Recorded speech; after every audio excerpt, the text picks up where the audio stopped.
Hello, in this video I want to show you how to pair Pokemon GO Plus with Pokemon Go app.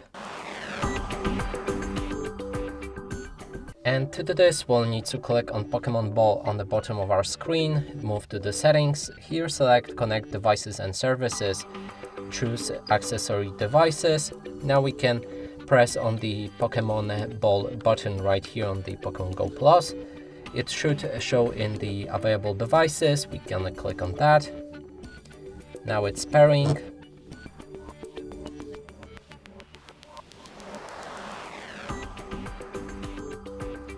Now we need to press the main button and the side button at the same time.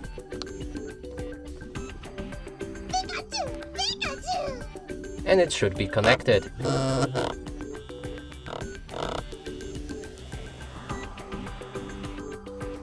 Okay,